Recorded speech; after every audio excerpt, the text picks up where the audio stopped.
uctoday.com. Hello and welcome to Out Loud. We at UC Today attended the Cloud Comms Summit, which was hosted by the Cavell Group and the Cloud Communications Alliance and took place in Washington DC in June this year. As I mentioned in a previous podcast, I didn't quite make the cut to be there, but my colleague Rob Scott did. In today's episode, he spoke to Darren Schreiber. Darren is the co-founder of his business 2600Hz. 2600Hz is based on the premise of open source communications, so who better to explain a bit more about it than Darren. Rob starts by asking him about his background in the industry and why he co-founded 2600Hz. Have a listen. Me and the business are probably two very different things. So on me, I'm probably a pretty unique in terms of my background. Telecom's been a hobby since I was a kid. I think most people grew up asking for toys when they were a kid. I asked for phone wire. I mean, I was my uncle used to rip out old PBXs, and one year he gave me one as a gift. So I was, I think, 14 years old. That's an interesting gift. Yeah, it was a pretty unique thing, and I was so excited. I played with this thing. It only even supported 6 extensions at the time, and I just couldn't get enough of playing with it. Great. So I've had a pretty early fascination just with networks and communication systems, and it really was a hobby. And then kind of fast forward, I actually majored in computer science and did not go into telecom as a career. I went into programming and operations for web service companies, but I kept the telecom stuff as a hobby. And one day kind of stumbled across an open source project that I got involved in, and lo and behold, it was kind of a business opportunity too. And took a crack at it and said, I think I'm going to quit my day job and find a partner and see if we can get this off the ground and make it a living. So that's the really short version of that, but that's basically what we did. So what year was that? Well, there's actually been 2 iterations of this project. The first one was probably 2007 or 2008, I think. I might be getting the years wrong a little bit.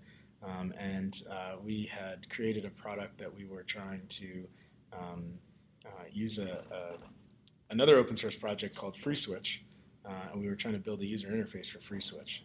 And that basically got acquired by a company, and was my first experience with that. Great. But also had some flaws in how we designed it, and at some point we decided that we wanted to kind of reset and start again.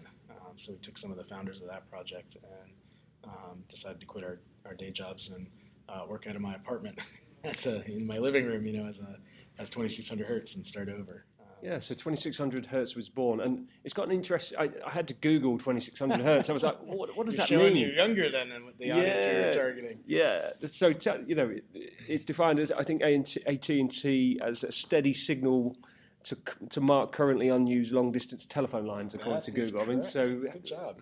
So it has a funny history, and that's why we picked it. We actually were looking for less funny domain names and got frustrated one day that we couldn't find one, and then we were joking about old phone phreaker technologies, like hacking technologies. And 2600Hz was a well-known tone back in the 70s that the phone companies used that signal when they were connecting a call between phone switches to signal that the call had ended and the new call was going to start or was available to start. And people figured out that you could trick the phone company on the remote end to think that the call had ended when the local phone company knew that you were still on the line and did not pay attention to the tone. So you could trick the remote side to think the call had ended, and then you could send requests for calls anywhere in the world. And nobody would even know they happened. They weren't billed, they weren't tracked, because the remote side thought that the phone company who started the call was tracking it. Really nobody was. So you could get free phone calls. You could call phone numbers you weren't supposed to be able to call. There's all sorts of hidden numbers. So it was basically a phone phreaking technology, and it was very popular. Even Steve Jobs is listed with photos of he used to do this thing called blue boxing. And that was kind of funny as a pastime story, so we picked the name because it was kind of a little pushing the envelope kind of an idea. At the same time, it was a switching technology. It was a way to send signaling between one phone company and another. Well, our software integrates with the phone network and is sending signals between one phone company and another. So we kind of see it as the same technology, just in the digital age with SIP signaling, but really it's an homage as well to the folks who used to kind of tinker with it and manipulate it a little bit. We're here at the Cloud Comms Summit, and I was listening to your talk earlier about open source, cloud communications. I mean, can you define that for me and the audience in terms of what does that mean? How does that differ from a UCaaS or a CPaaS platform that's currently out there in the vendor landscape? Yep. So I think open source is a very broad term. The reality, in my opinion anyway, is that open source used to be a collection of people who had ideas that they wanted to work together on to build something that wasn't really available out in the market, but also wanted to keep those ideas free-flowing and have everyone contribute together. It's kind of evolved into free for some people, so it's just become 20, 30, 50 people work on this project, they don't mind sharing it, and they know that thousands of other people might be using it and don't really expect anything from those people other than really feedback about how they could make it better, which is pretty valuable. A lot of companies actually pay a lot of money to do market research, when in open source you just get that from people interacting with you. It's evolved even further, in my opinion, now to something that large corporations actually depend on. And they use the open source pieces as sort of building blocks to build much larger solutions, and the people using those large solutions are unaware that they're really based on technology that other people have been building. And putting those sort of building blocks together in a bunch of unique ways allows for thousands of iterations of different products that can come out based on those pieces, but they're all still based on those fundamental building blocks. For us, we want to see the next generation of those building blocks a little more sophisticated and a little more elaborate in what they can do, especially in telecom.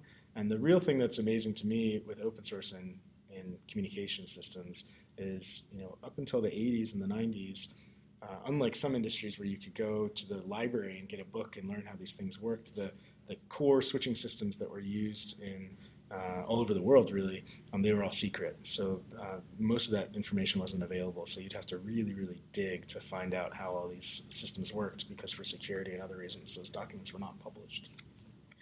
Open source, I think, kind of cracked the nut at making those services open, and we're just starting to see what people can do with them in terms of hooking them up to computing services or mobile services or other things, where now there's this huge paradigm shift where nobody really sees a phone as a phone anymore. It does a whole lot more than just make phone calls. Because the pioneers of open source communications or switching technology, as I know it, has been Asterisk in the marketplace. And how would you compare yourselves 2600Hz with Asterisk? Well, the main claim to fame, I think, for the main building block of all the open source stuff is both Asterisk and FreeSwitch. So Asterisk was definitely with Mark Spencer. He was one of the first people who really said, I don't want to pay for dial tone anymore. I want to see if I can get it out of my own computer. Right? And that's what he did. FreeSwitch took it to the next level and said, what if we build software that can service thousands of people on a single box and really take that to the next level? And ironically, the guys who founded FreeSwitch came from the Asterisk background. They were contributors to the Asterisk project and wanted to start over to see if they could build something better. I look at us as very different than that. We're looking to figure out how to solve the business portion of it. So those guys have solved the switching and the communications building blocks to some degree, and have now solved it so well, in my opinion, that it's very heavily and widely used. But there are other components about running a communications platform, everything from taxes to billing to just the user interface and how to make it presentable to users and reusable for some of those components, that we're watching people really struggle with when they want to invent something new, that they have to start over.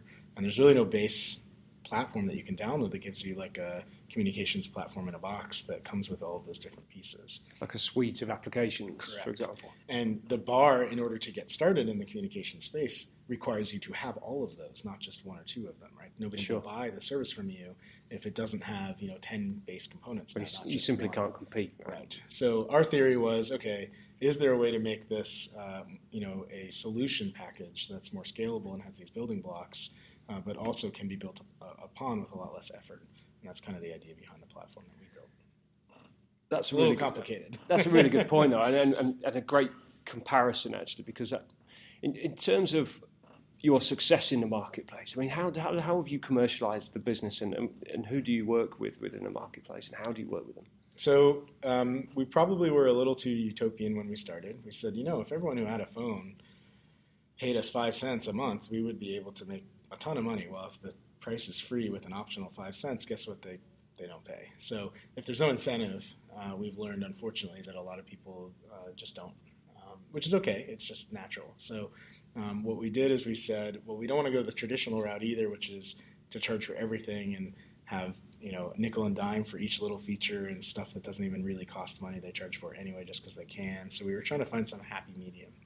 So what we said is we want the base core product. We actually call it open core now, and instead of open source. So it's got a core platform that is completely open and is not crippled. So it allows you to get several thousand phones as a service provider online, and you can do that with like 2 servers and have a full UI and a full provisioning system that lets you get the, well, not full provisioning, but full ability to provision phones using APIs, basically, that lets you go from 0 to 100 very quickly.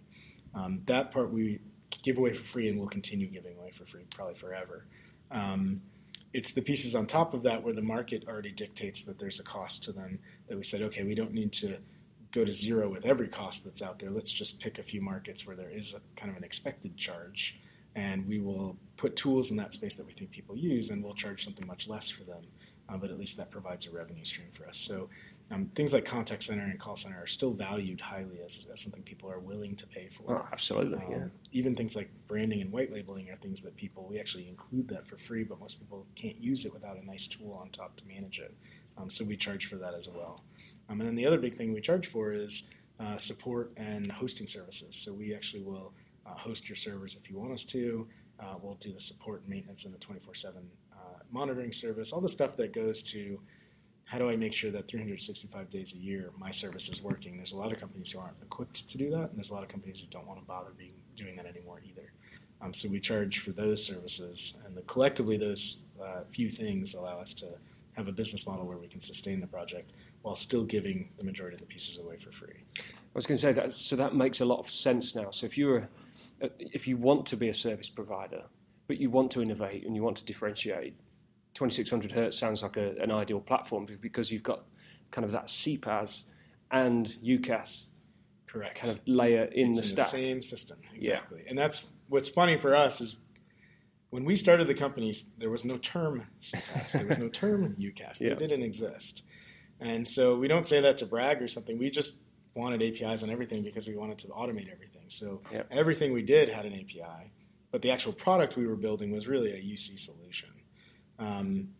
It just so happens that people suddenly wanted APIs as well that weren't attached to a UC solution when they kind of already had them. So, our vision was that if we didn't build something you liked, then you could build your own version of it, and therefore the creativity wasn't capped or limited in any way for people to come in and play with these APIs.